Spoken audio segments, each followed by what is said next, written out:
Hi friends, welcome to AI classroom. இன்றைக்கி நம்ம பார்க்க போகிற டாபிக் பொருள் இலக்கணம்.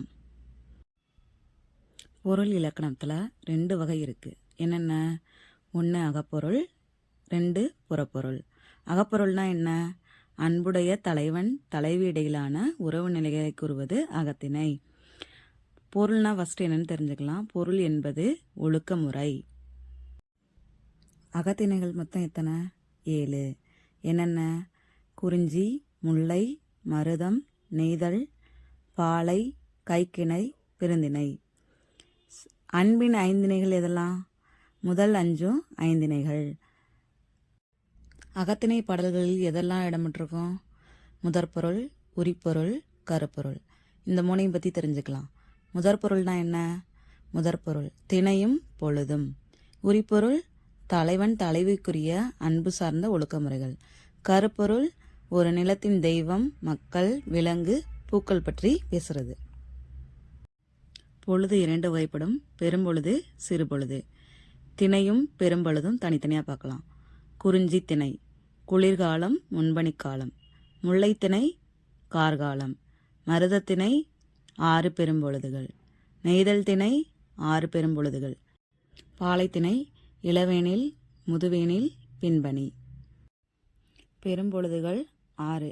இதை ஈஸியாக ஞாபகம் வச்சுக்கலாம். எப்படின்னா, ஃபஸ்ட்டு 1 மட்டும் ஞாபகம் வச்சுக்கிட்டா அடுத்தடுத்து 2 எழுதிடலாம். எப்படின்னா, கார்காலம் ஆவணி புரட்டாசி ஞாபகம் வச்சுட்டோன்னா அடுத்தடுத்து எழுதிடலாம். கார்காலம் ஆவணி புரட்டாசி, குளிர்காலம் ஐப்பசி கார்த்திகை, முன்பனிக்காலம் மார்கழி தை, பின்பனிக்காலம் மாசி பங்குனி, இளவேனிற்காலம் சித்திரை வைகாசி, முதுவேனிற்காலம் ஆனி ஆவணி. சிறு பொழுதுகள் 6. என்னென்னா, குறிஞ்சி யாமம், முல்லை மாலை, மருதம் வைகறை, நெய்தல் ஏற்பாடு, பாலை நண்பகல். நிலத்தை ஞாபகம் வச்சுக்கிட்டோனாலே இதை ஈஸியாக எழுதலாம். எப்படி ஞாபகம் வச்சுக்கலாம்னா, குறிஞ்சினா மலை, மலையில் எப்பவும் இருட்டாக இருக்கும், அப்போ யாமம். முல்லை மாலை ரைமிங்காக வச்சுக்கலாம். மருதம் வயல், வயல் வைகறை அப்படின்னு ஞாபகம் வச்சுக்கலாம். நெய்தல் ஏற்பாடு சூரியன் மறையிற இடம் அப்படின்னு ஞாபகம் வச்சுக்கலாம். பாலை எப்போவுமே வெயிலாக இருக்கும், நண்பகல் அப்படின்னு ஞாபகம் வச்சுக்கலாம். சிறு பொழுது ஒரு நாளின் 6 கூறுகள். டைமிங்லாம் கேட்பாங்களா? இதே ஞாபகம் வச்சுக்கணுமா அப்படின்னா இதை ஈஸியாக ஞாபகம் வச்சுக்கலாம். எப்படின்னா, அன்னைக்கு காலையில் 6 மணிக்கு அப்படின்னு ஒரு காமெடி வரும்ல, அது மாதிரி காலையில் 6 மணிலேருந்து திருப்பியும் காலையில் 6 மணி வரை அப்படின்னு ஞாபகம் வச்சுக்கோங்க. காலை 6 மணி முதல் 10 மணி வரை. நண்பகல் காலை 10 மணி முதல் 2 மணி வரை. ஏற்பாடு பிற்பகல் 2 மணி முதல் 6 மணி வரை. மாலை 6 மணி முதல் இரவு 10 மணி வரை. யாமம் இரவு 10 மணி முதல் 2 மணி வரை. வைகறை இரவு 2 மணி முதல் காலை 6 மணி வரை.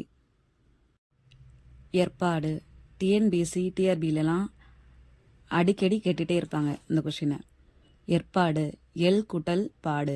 எல்னா சூரியன், பாடுனா மறையும் நேரம். ஏற்பாடுனா சூரியன் மறையும் நேரம். ஐவகை நிலம் என்னென்ன? குறிஞ்சி மலையும் மலை சார்ந்த இடமும், முல்லை காடும் காடு சார்ந்த இடமும், மருதம் வயலும் வயல் சார்ந்த இடமும், நெய்தல் கடலும் கடல் சார்ந்த இடமும், பாலை சுரமும் சுரம் சார்ந்த இடமும். முதற்பொருள்னா என்னன்னு தெரிஞ்சிருப்பீங்க. நிலமும் பொழுதும் தான் முதற்பொருள். இப்போ உரிப்பொருள்னா தலைவன் தலைவியோட வாழ்க்கை முறையை பற்றி கூறுவது தான் உரிப்பொருள். குறிஞ்சி புணர்தல், புணர்தல்னா கலத்தல் அப்படின்னு எடுத்துக்கலாம். முல்லை இருத்தல், காத்திருத்தல். மருதம் ஊடல், சண்டை. நெய்தல் இரங்கல், வருந்துதல். பாலை பிரிதல், பிரிவு. கருப்பொருள் நிலத்தில் வாழும் மக்களை பற்றின விலங்கு, பறவை, பூ, பறை, நிறைய அட்டவணை கொடுத்துருப்பாங்கல்ல, அதை படிக்கிறது கொஞ்சம் சிரமமாகவும் இருக்குல்ல. அதனால தான் அதை நாளைன்னு போட்டிருக்கேன். ஒரு கேள்வி பதில் செக்ஷனாக நாளைக்கு வச்சுக்கலாம். ரெடியாக இருங்க. பிடிச்சிருந்தா லைக் பண்ணுங்கள், கமெண்ட் பண்ணுங்கள்.